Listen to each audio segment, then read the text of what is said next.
How's it going, everyone? Welcome to Conti and Nick.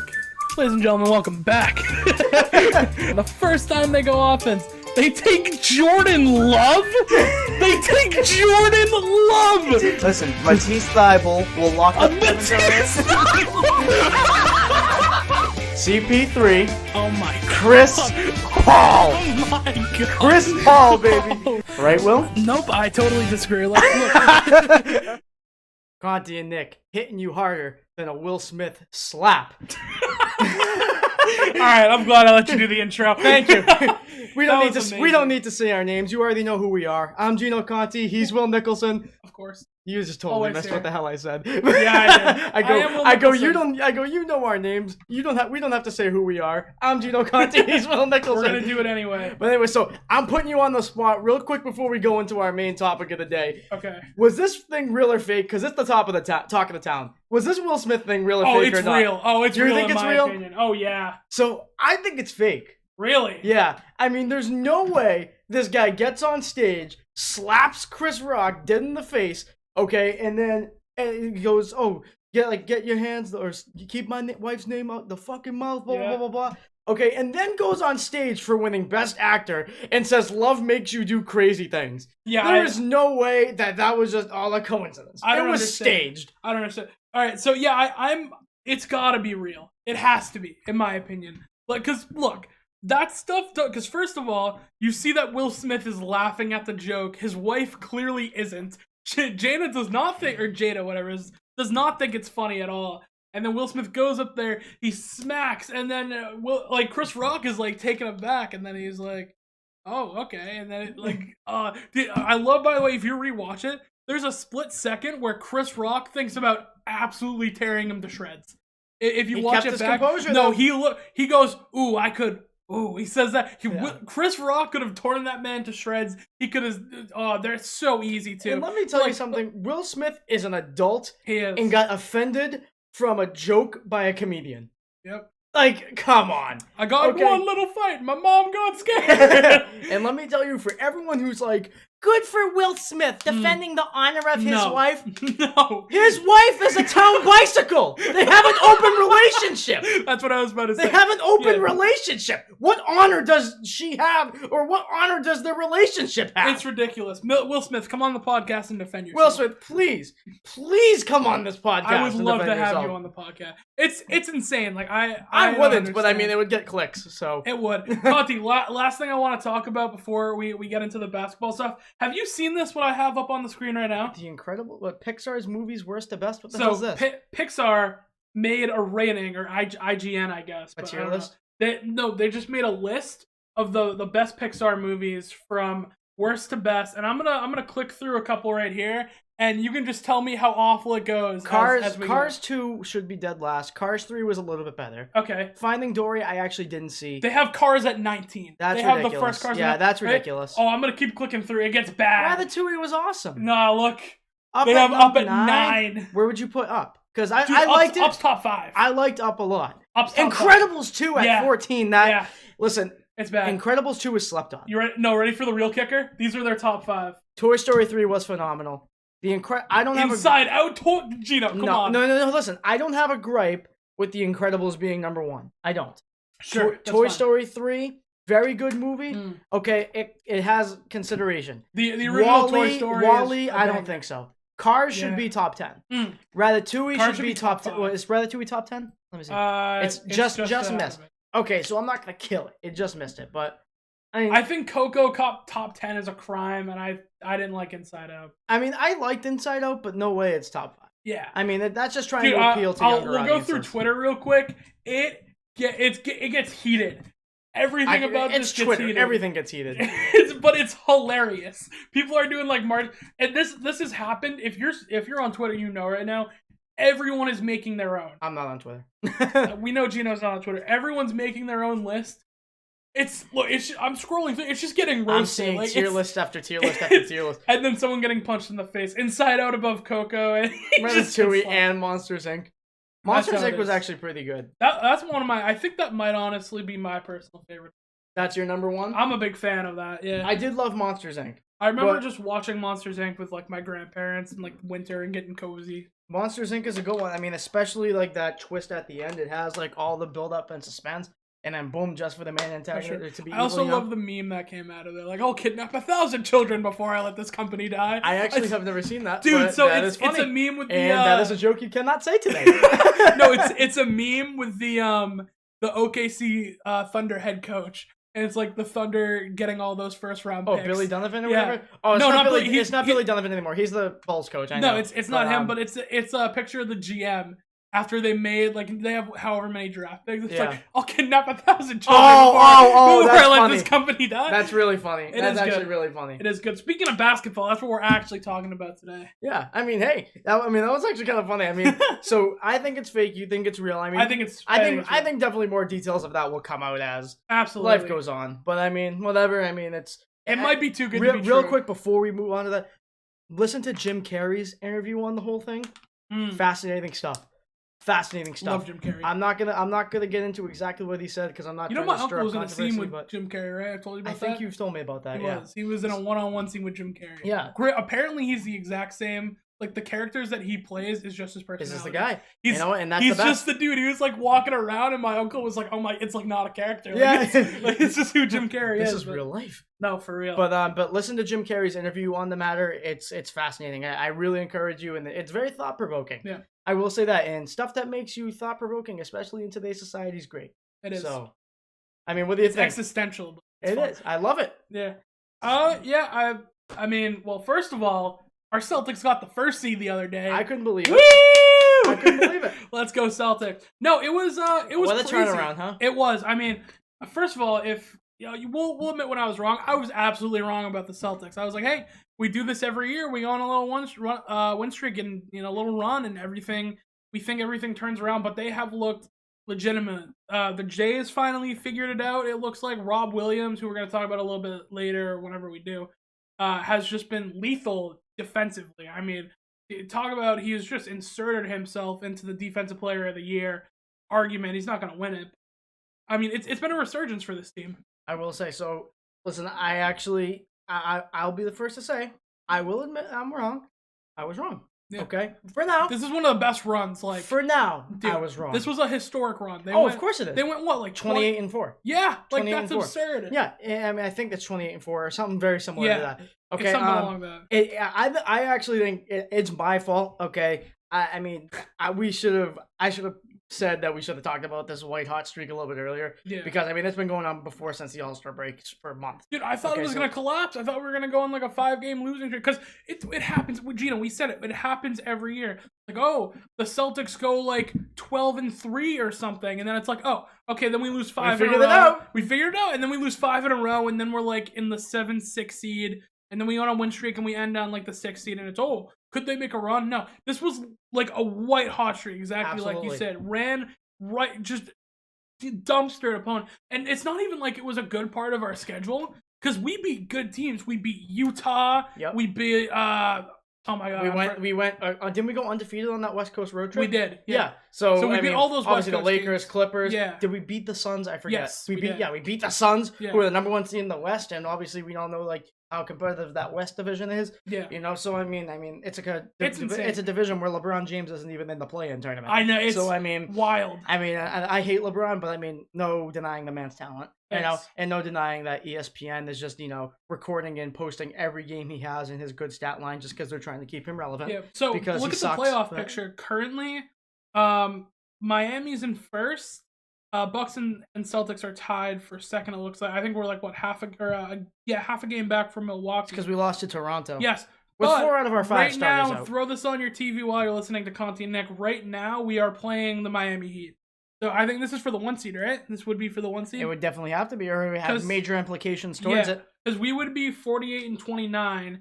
They would be 48-29 and it comes down to a matter of tiebreakers, and which we have, I believe. Yeah, and if it's not down to a matter of tiebreakers, I think it's conference record. Yes, I think it's that. Yeah. So I can check that really quick too.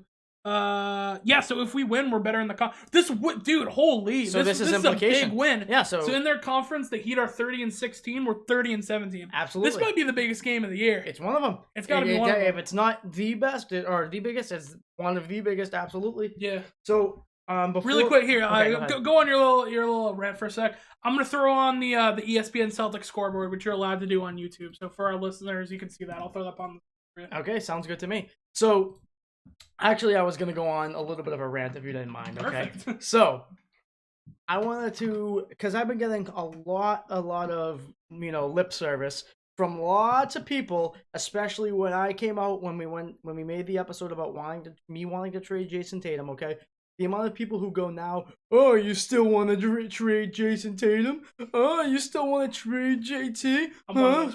I told you, give it time, it'll all materialize. Let me tell you something, okay? My first ever sports team that I was a fan of was the Boston Celtics in 2008. I always say that football is my first love, okay? And it is. Basketball's a second. Football is my first love, but the first ever team that I truly emotionally invested myself into was the 2008 Celtics when we won the championship. I was in first grade, and I remember it so clearly and so well, okay? Everyone thinks I hate the Celtics. Everyone thinks I like to talk trash about them.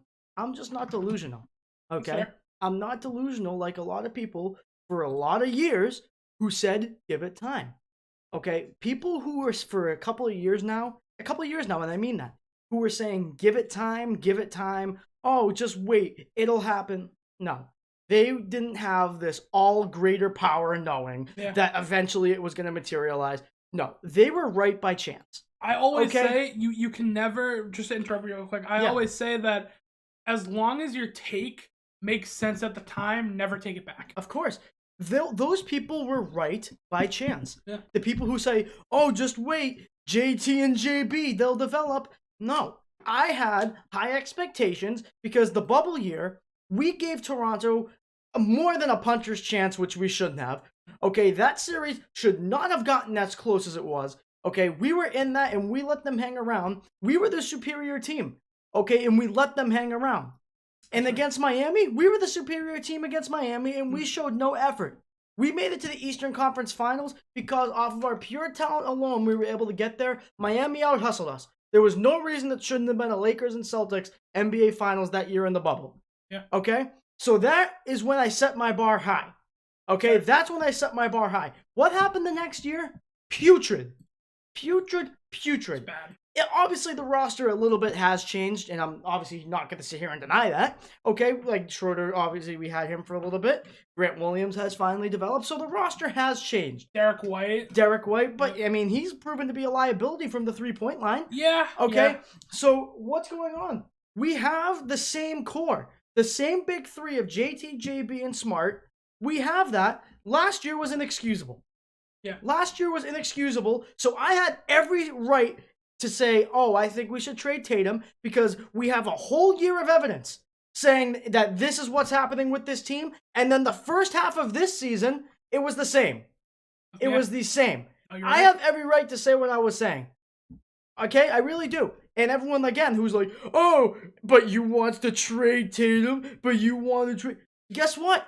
If it continued, if we didn't catch fire... Like, it was a coincidence, okay, that you guys were just saying it and it happened. Okay, but if we didn't catch fire and last year and the beginning of this year continued, Will, what would happen with Jason Tatum? No, look, I disagree with you. Okay. But I could understand that he would have been frustrated. By the way, for those wondering, the game is delayed. We currently have it on screen right now. Oh, is it? Okay. No idea why. It was supposed to start at 7:30 on ESPN. Well, whatever. But listen, I'm sorry to get heated and to kind of like attack our listeners. It is. I mean, like, but please let me please just say, I was not wrong for feeling how I felt. That's fair. And let me just say now too, if this doesn't continue in the playoffs, because the playoffs are a completely different game. Yep. More half-court sets. Okay, the game gets more physical. Refs let more things go. If this does, like, there's every chance that we can choke in the playoffs. Yeah. Every chance. And then guess what? There's every chance that this is just a hot streak. Even if we make it far in the playoffs and we say we don't win, there's every chance that this doesn't continue to next year. Okay? So off of a half a year's worth of evidence, these people are here coming at me saying that, oh, see, I have over 2 years worth of evidence.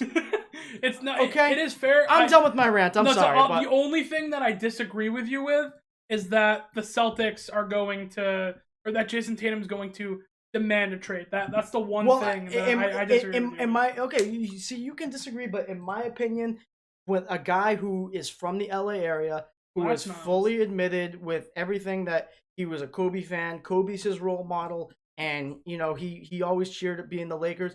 Who were you conditioned as a Lakers fan to hate? The Celtics, right? So I personally believe that he would want to go, maybe not to the Lakers, but especially just not be on the Celtics if they kept on going. Do you know what I mean? If they kept on going down the bad path. I agree. I mean, I'm trying to figure out the scoreboard right now too. We'll get there. It's all good, man. I'm just trying to get the NBA one now. Yeah, don't worry about it, man. It's all good. So, I mean, personally, that's how I felt. Okay, if you still want to come at me and say, whatever. Like, it's a podcast. I have to be openly willing to take criticism. And guess what? I'm admitting that I'm wrong. And for the time being, I am happy that I'm wrong. Nick, welcome to the podcast. Oh, is that Aiden? What up, baby? Good. So, I mean, that's my rant. I mean, what are your thoughts on this hot streak, man? Because I've kind of said my piece about it.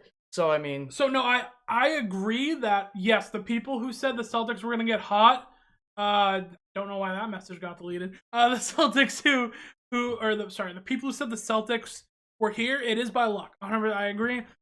We have years of evidence to prove, okay, this is not what it's going to be.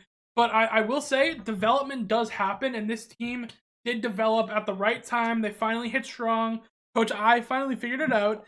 And look, I'm proud of the Celtics. I will say, like, I'm not mad that, I was wrong. I'm very glad that I was wrong. But it's like, you just see the same thing so many years in a row. You're like, oh, here we go again. That's exactly how I was. That was the tone of my voice when we did the episode about the Celtics. Like, oh, here we go again. Remember we talked about it for a bit during the trade deadline episode. Yeah, we did. We talked about, here it comes. We got Derek White. We figured, we moved on from Schroeder. Oh, Danny Tice is back. Like, we do it all the time. So, I mean, that's pretty much it. I mean, and listen, to those people who criticize me or criticize anybody who feels like me, okay, and I'm not hoping for this, because again, the Celtics were the first ever team I really ever cheered for.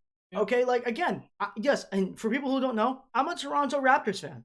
I like the Toronto Raptors. But, of course, the Celtics are my first love. Okay, and I feel it's my duty as somebody who is on a podcast to be unbiased. Yep. Okay, and yes, listen, I am a fan of the Celtics, Pats, Bruins, and Celtics. And the Revolution, or the UMass Minutemen, like, whatever is from Boston or New England, Massachusetts, I am going to be their fan. But at the same time, I'm not going to sit here and be like, Celtics for life, baby. Remember Will Kane? Yeah. Do you remember Will Kane, who was on ESPN for a bit? I do. Okay, so he was Thank God he's off. Yeah, well, I mean, he was just like a huge Dallas Cowboys fan and was like, Tony Romo is a Hall of Famer, blah, blah, blah, so that's not who I am.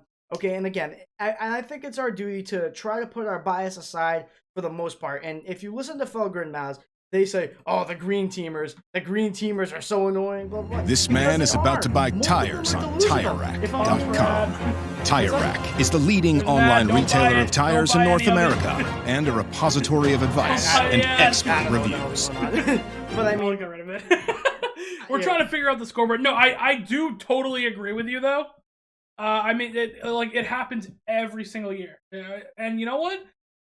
I didn't buy it. And look, I don't know. Yeah, like I said before, I'm glad that I'm wrong. I'm very happy that I'm wrong. I did not want to be right. Yeah, and again, let me tell you. So the fact that this white hot streak, this unprecedented white hot streak, too, by the way. I mean, this is unprecedented stuff. Okay, you don't see a team go on a hot streak like this with this duration and with this much success against this high of competition very often.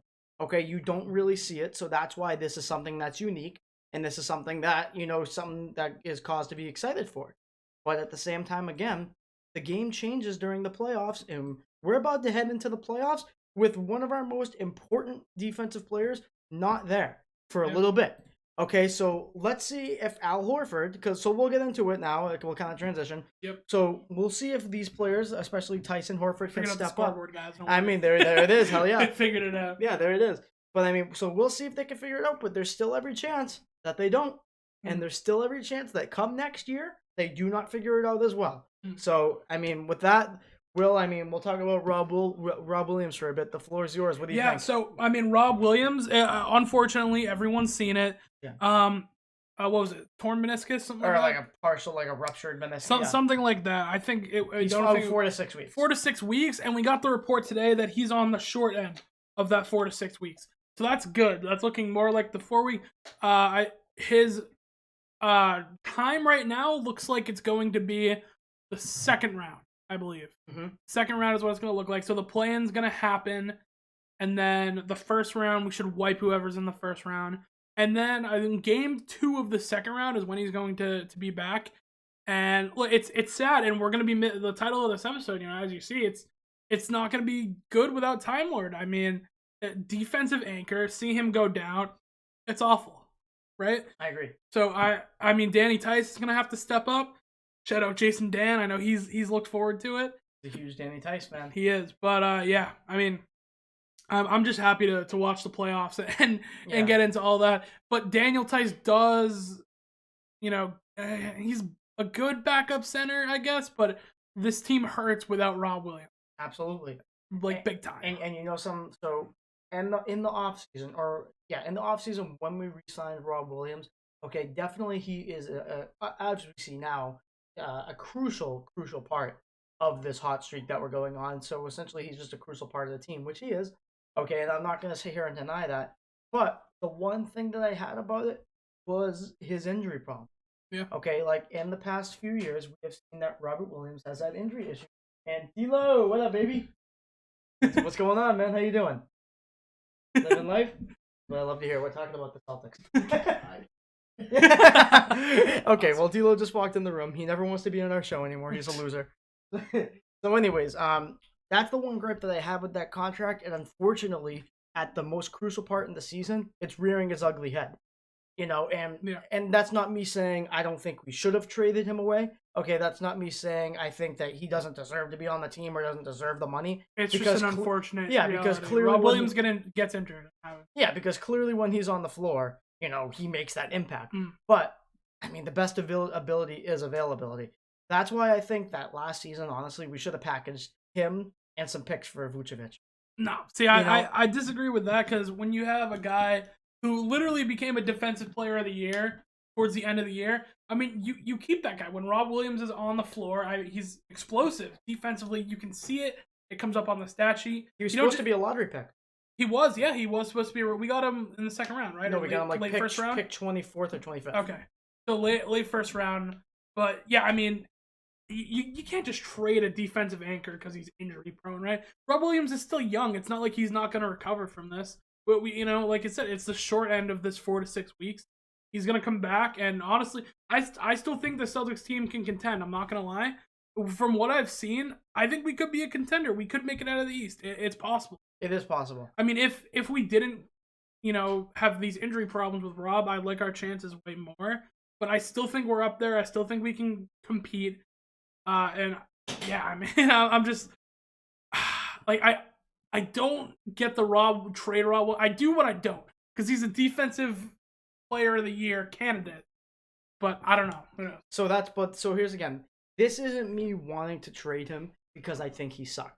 Okay? No, I get what you're saying. So in my opinion, it's my same argument with Anthony Davis. Yeah, if you package him, okay, and along with some picks to get a consistent, like, borderline all-star player, or who can be an all-star guy, who is at least reliable. I mean, you're losing a little bit there on defense, but at the same time, you're gaining an all-star level talent. Not to say that Rob Williams isn't an all-star defensive player or not a defensive player of the year guy, but you get somebody who is consistently on the floor, and you get somebody who, in my opinion, is a better overall player than Robert Williams. Yeah. I mean, we all. I mean, I don't think that's that hot of a take, is it? Yeah. So I mean, that's the reason why. I mean, listen, I will take Rob Williams, a healthy Rob Williams on my team 10 times out of 10. Yeah. Okay, but I do not see this Boston Celtics team going past the second round without Rob Williams. I don't, because eventually it's going to depend. It's going to depend on the scoring of the Jays. That's really it. Because can you pull up the seedings again for 1 minute? Yeah. Here, I'll pull it up. So here it is. So there's every chance that Philly goes on a cold streak right now. Okay, and they drop down there. I mean, there's a chance. Look at it. That they go down to the 6th seed. It's possible. They could go down to 7. Yeah, really. They could go down to 7. If we get the second if we end up with the 2nd seed, okay, there's every chance we face Philly in the first round, okay, because the 3rd seed faces the 6th seed, and then obviously you have the 2nd seed facing the 7th. There is every chance that we could end up seeing Joel Embiid, and like in my opinion, somebody who's going to win the MVP this year. It could be him, Jokic, or Giannis. I'm not sure. It's a kind of a toss up between those three. Honestly, my pick is Jokic. I think Jokic is. We'll see. Okay, but there's every chance that Embiid wins the MVP this year. There is a legitimate chance that you're going to have to face Joel Embiid without a healthy Rob Williams and aging Al Horford, who I like, okay, but consistently should not be depended upon to defend some of the best in the league anymore. And then Daniel Tice, I mean, we've already Watch your tongue. Jason's in the other room. We've already seen how Joel Embiid fares against him. Yeah. I'm sorry, how he fares against Joel Embiid. So, honestly, I could see us going to a 7-game series with Philly in the first round. I think we're better than Philly. I believe that we are as well, but I think we're better coached than Philly too. It's possible. Well, that's a hot take. Doc, it might be. You think Ime is a better coach than Doc Rivers? Right now, yeah. Oh yeah. Oh.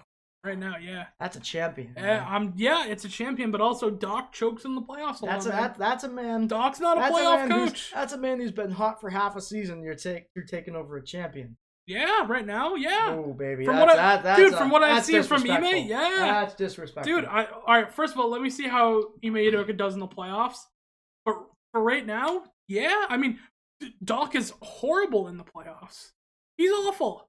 He coached the 08 Celtics to a ring. Okay, all right. Realistically, over Kobe. Yeah, and guess what? Kobe beat them 2 years later. Okay, sure, absolutely. But still, I mean, Doc blows a lot of leads in the playoffs. It happens.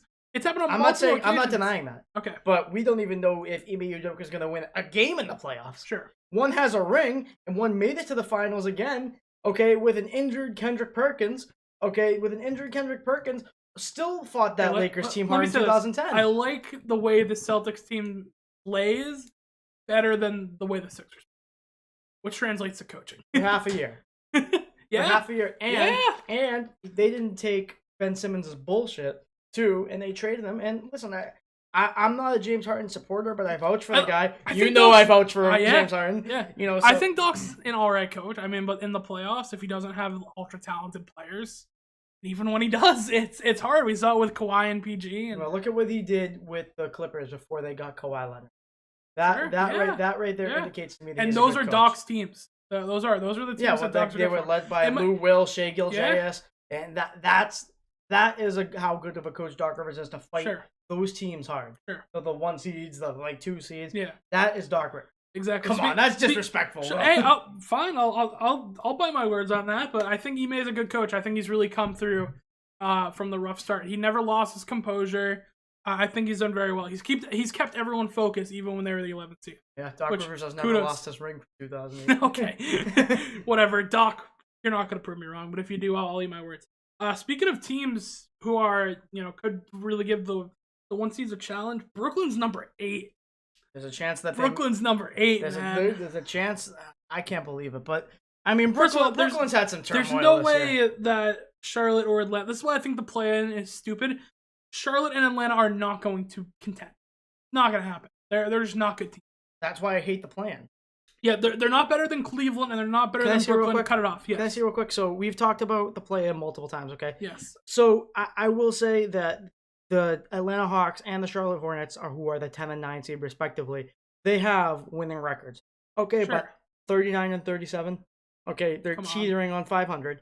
38 and 37 for the Hawks. That is 5.507. One more loss in their 500. Yep. We are legitimately letting average teams be in. So what is it? We've been over this. Why are they letting them in? Yes. Revenue. Yes. 66. They get money. 66% of the league has the chance to make the playoffs. Yeah, that is ridiculous. Yeah. Over 16% of the league makes the playoffs or has the chance to make the playoffs. That is absolutely ridiculous. So I mean, the West is even worse, man. I mean, absolutely. I mean, look at the San Antonio Spurs. The West is awful. I mean, yeah, we've talked about the plan so many times. So I mean, yeah, and I agree with you with this for money, this for revenue, but it doesn't mean it's bullshit.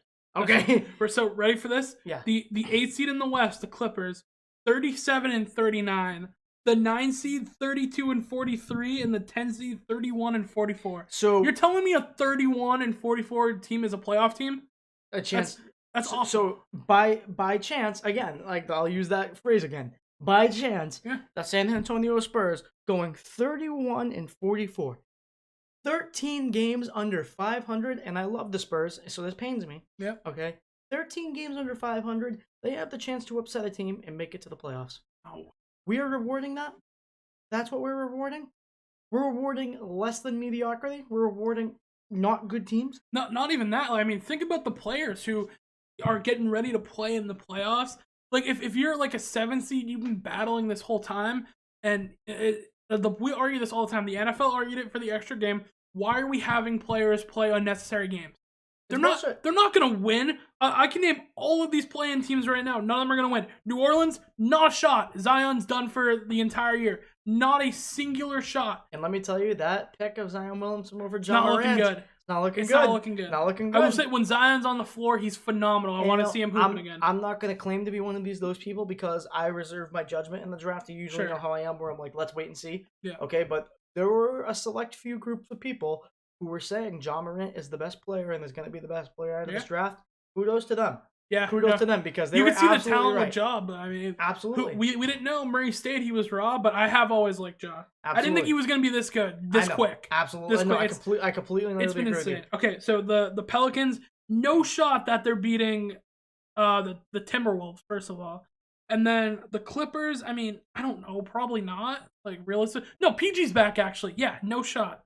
And then the Spurs. Well, he has to get acclimated. He's been out. He had 35 last night. I mean, let's see.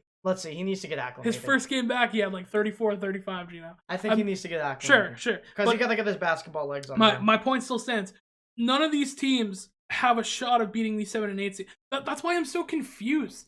Because there's such a cutoff that it doesn't make sense. Like, it's not like these teams are like teeter-tottering on 8 and 9. The Pelicans are 5 games back from the Clippers. And that's the 8 and the 9 seed. Yeah. And we're letting them in the play. And if we go back to the East really quick, the Hornets kind of all right, they're teetering on it, but still, it's Brooklyn. It's obvious neither of those teams are going to beat Brooklyn. And that's why I think the play-in is stupid. You're playing unnecessary games. There's no reason to play these games, and then you're just getting more chances for players to get hurt. I don't know. I'm not a fan of it.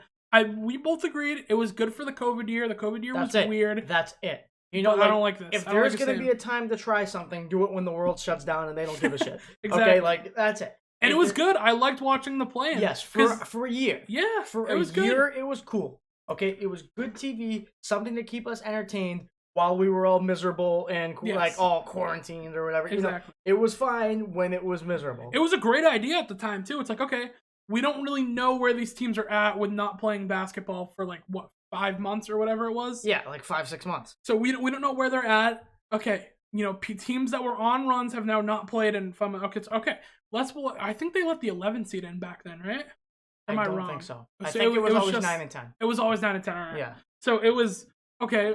These teams who are on the verge of making the playoffs, let's let them in. You know, let's see. Because bullshit. Well, in the COVID year, that made sense. Oh, okay. I'm sorry. In the COVID year, that made sense because it's like, okay, you know, the teams like the Pelicans were like hot, and you thought that they were going to make a run to the 8 seed. They didn't end up doing it. I think the Grizzlies were also a 9 seed that year. So it made sense. Mm-hmm. It made sense because it was okay. Young teams could have made a run. They didn't in the regular season. COVID happened, and we never got to see the end of it.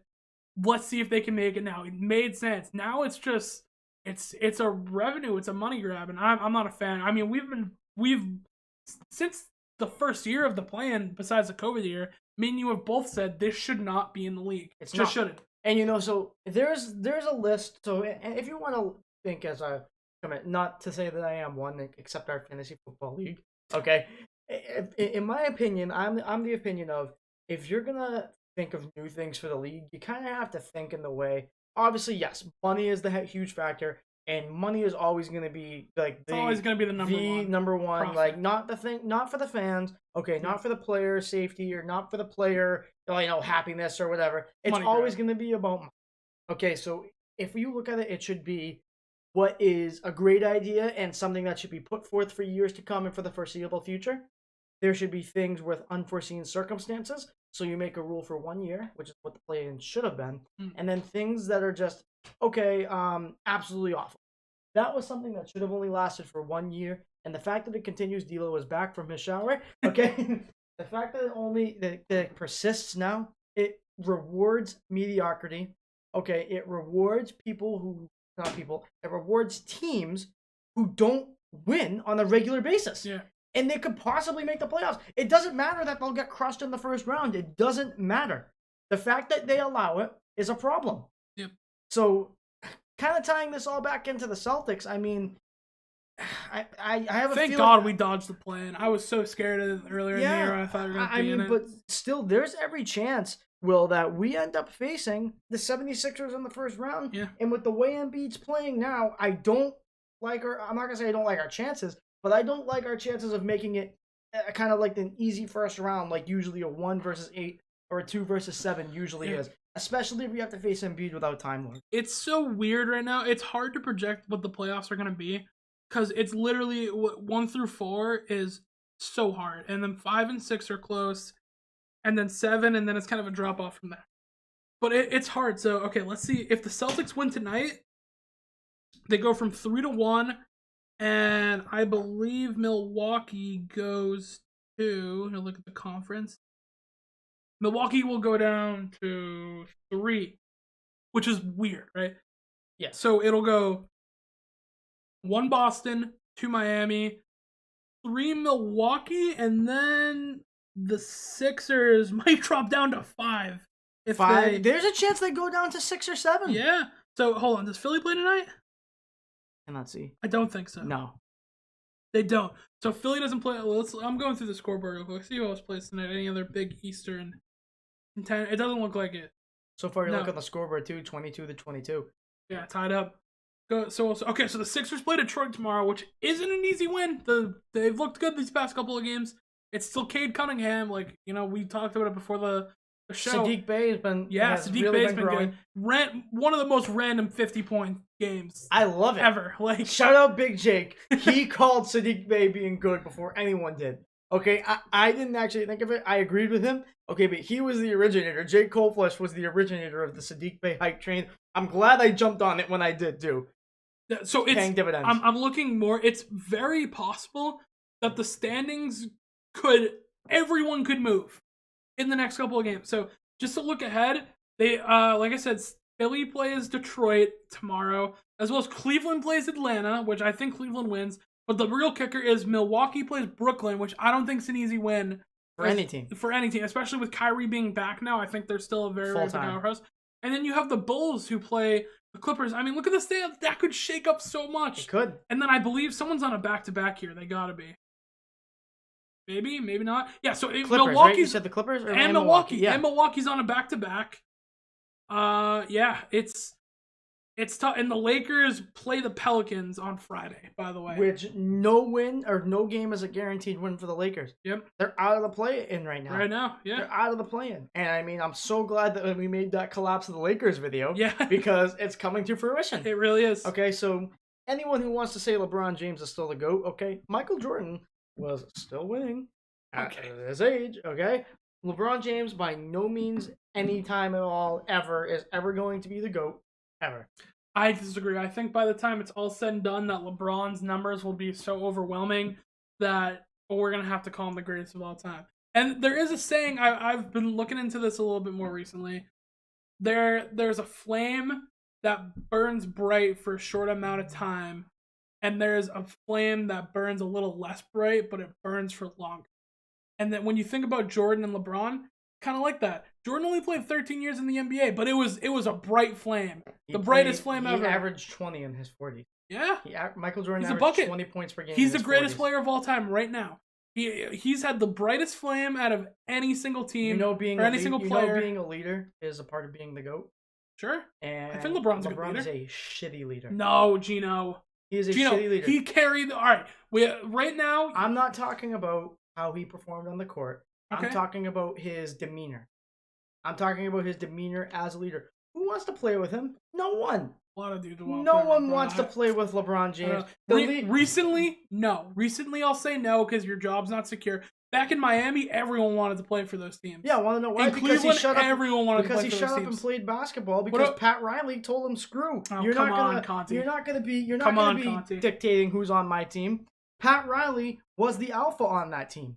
Gino, Pat Riley was the alpha on that team. He told LeBron, "Do not tell me what to do with my money. You are the player. Your job description is to play." And what did he do? And then Pat Riley said, "That being said, would you like would you like Ray Allen and all these pieces?" Okay, no. You know what the difference is? Miami actually built around LeBron, and this was the argument I'll make all the time. Cleveland was a horrible organization, and it was bad. LeBron has gotten the short end of the stick this entire generation. He has. His mom got the long one. Delonte West. Sure. But he's gotten the short end. Think about it. When he came into the Cavs. He's such a victim. No, that's not what I'm saying. We got to look at it, objectively. You need to look at this stuff. When LeBron came into the league, first of all, mass amounts of pressure on an 18-year-old kid. First of all, it's impressive that he even has won anything. That's what I'll say from that. And also, he went to a team that didn't want to build around him. They didn't want to put any type of talent around him. His second best player was Mo Williams, Gino. Zydrunas and Delskis? You mean all-star Gino, center? come on. He's an Gino. Center. He's an all-star center. Are you kidding me right now? Zydrunas and Delskis is a center who made the all-star game. Am I wrong? The big three was kicking it. Is that wrong? Gino, the big three was kicking it. Didn't Zydrunas and Delskis not make the all-star team? When? He is, I don't remember the year exactly, but he is an all-star center. For 1 year, Gino. Gino, for 1 year. He's an all-star. Oh my God. He had an all-star. Are you going to try and argue that those Cavs teams were good teams? No, but I said, no, but Mo Williams wasn't their best player besides LeBron. It was Zydrunas. And not once, once have I said... I'll give it to you. Big Z was their best player. Anyway, you have these teams who they're not good. They're not good teams. LeBron's winning MVPs. He's carrying them to one seeds. He's doing everything he can. He goes to Miami, and Miami finally builds around LeBron. He wins 2 rings. Goes back to Cleveland, goes back home, and he wins another ring. Goes to LA, wins a ring. All right, that's my whole point. LeBron has always gotten the short end of the stick when it comes to the league. Because first of all, when you look back at Jordan's situation was way different. I hate to have Dwayne Wade on my team. No, I'm just saying. I hate to have Chris Bosh. Sure. No, the second greatest shooter, Ray Allen. Okay. What a guy. Yeah, short end of the stick. No, because he made that situation happen for himself. He went to Miami. It was controversial. He still did it because he cared about winning. He wanted to win. Now, this is when I talk about situations are important. Michael Jordan came into the Chicago Bulls, who were ready to build around him and let him flourish. It happened. Scottie Pippen came, Dennis Rodman came, and as soon as the Bulls started being good, is when the old dynasty started to fade out. For instance, those good Celtics and Lakers teams in the 80s began to become old, and they weren't really the same. And Michael Jordan was able to peak in an era that needed a player to peak. And then he left before all those Shaq and Kobe teams came. Michael Jordan had such an easier route. Such a harder route to the NBA Finals, let alone at the NBA Finals. No, you had it right the first time. No. You're saying LeBron James and his route to the finals throughout his career has been harder than Michael Jordan's. Okay, maybe not route to the finals, but the actual finals matchup, LeBron's always had it harder. What? Oh, okay. The Golden State Warriors are, in my opinion, I think that the Chicago Bulls are the greatest team of all time, the team that went 72-10. Yeah. In my opinion, they are the greatest team of all time. I think the Golden State Warriors, when they went 73-9? Sure. Are the second greatest team of all time. I'm not gonna. I'll take that Warriors team. I'm gonna die on this hill. That 2017 Warriors team is the best team of all time. They could beat anyone. I'll die on that. That team with KD, every single time. I personally, Scottie Pippen and Kevin Durant is a wash. Okay. No, it's not a wash. It's not a wash, Gino. Is a wash. No, it's not a wash, yeah, Gino. Pippen and KD are a wash. KD's the most dynamic and in my opinion the best scorer of all time. It's not a wash. I'm not. Okay. Well, that's something we can agree to disagree on. Okay. Okay. I want you to listen to me because if you don't listen to me, you're gonna freak out. I'm gonna be very specific because apparently you have to be so specific for people to get the message. Steph Curry is better than Ron Harper. But Steph Curry does not respond well to physicality. Ron Harper is a very physical point guard. Okay. So he, obviously, talent-wise, it's Steph Curry. Ron Harper would put Steph Curry off of his game. I don't think so. I don't like maybe to a degree, but we're talking about probably the second greatest point guard of all time. Yes, but we saw it with Mike Conley. Okay, Mike Conley isn't that much better than Ron Harper. They're still equally as physical. Mike Conley got physical with Ron Harper. Mike Conley got physical with Steph Curry, and that threw him off his game in those series against the Grizzlies. Why couldn't Ron Harper Why couldn't Ron Harper do the same thing? They still watch those Grizzlies I'm not saying listen, I'm not saying that they didn't, but the overall talent. But those Grizzlies teams didn't have Michael Jordan and Scottie Pippen. Sure. So yes, they had Marc Gasol and Z-Bo. Can we just talk about how amazing it would be to we've gotten so far off from the Celtics, but I don't give a shit. It's our show. We'll do what we want. Yeah. No, but could you imagine the trash talk between Dennis Rodman and Draymond Green? I don't think there's absolutely there's not an amount of money that I wouldn't pay to see that. Of course. That would be like reality TV. It would be amazing. I would love it. It would be. I'd like to see them have their own podcast. That would. And Dennis Rodman imagine?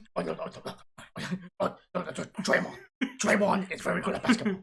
And then you just see Mike. I'm the first American to go to North Korea. Yeah. and then you see Michael Irvin step in. The Dallas Cowboys would have beaten all of y'all in a game of basketball. Stephen A. Smith comes in and he's like, I think that's ridiculous. How about them Cowboys? I think that's absolutely ridiculous. I think it's inevitable that the Dallas Cowboys will choke. What can go wrong will go wrong. Skip, with the Dallas. Skip. And then here comes Skip Bayless. Let me tell you, LeBron James. It's my turn. Yeah, I will Thomas Edward Patrick Brady. I won't let you get away with that, Skip. I won't let you. Please let me explain myself if I may.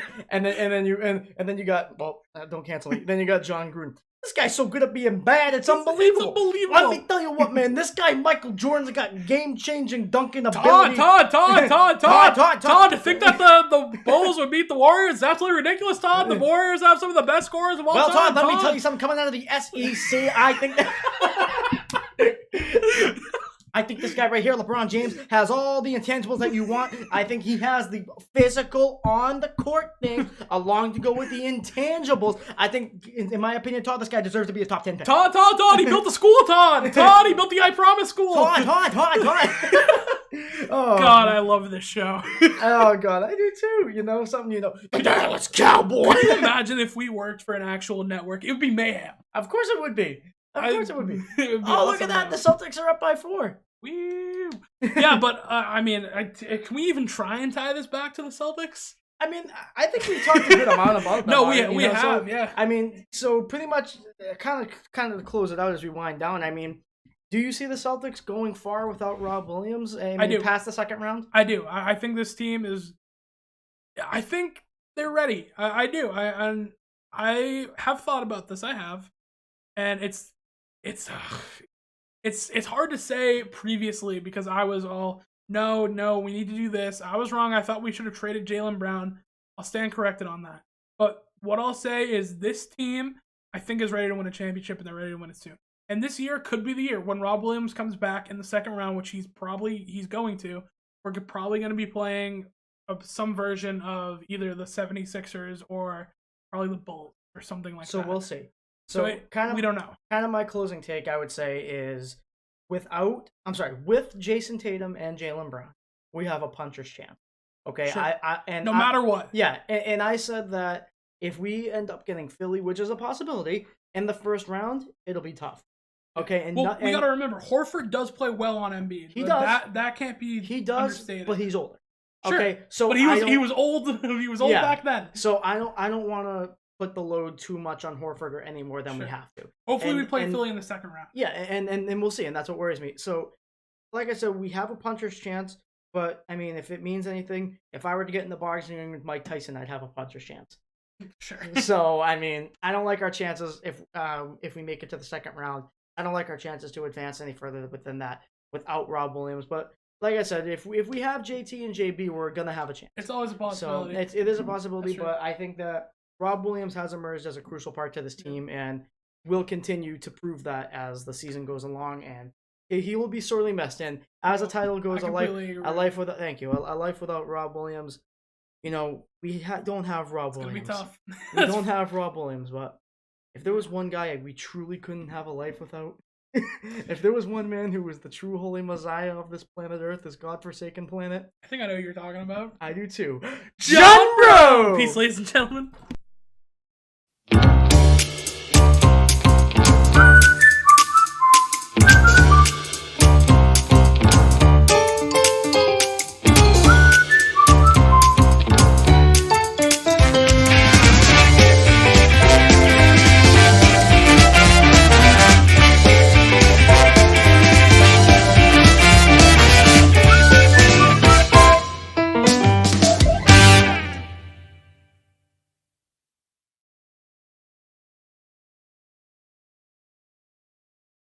On, where this is the first time we're not cutting a Conti and Nick because we just got a Schefter bomb, by the way. A couple. Number one, Colin Kaepernick has been named the honorary captain for Michigan. Wait, are we still on right now? Yeah, no, we're still, shit. no, we're coming back. Also, news in right now: Bruce Arians is retiring from coaching and is moving to the Bucks front office. The front office. What Bruce the fuck? Arians. So the Bucks right now don't have a head coach. So it's gonna be Byron Leftwich. You think? Yeah. Tom Brady and Bruce Arians didn't like one another. Yeah. Okay? Maybe that's why Tom came back. Yep, and I don't know if you heard this, but Tom Brady was supposed to go to Miami with Sean Payton. Yeah. Tom Brady was supposed to go to Miami with Sean Payton, but due to the It could still happen. We'll see. No, because dude, Brady. I don't know. He wants to. He was talking about Miami. Yeah, he was. That's crazy. Anyway, John Bro. Peace.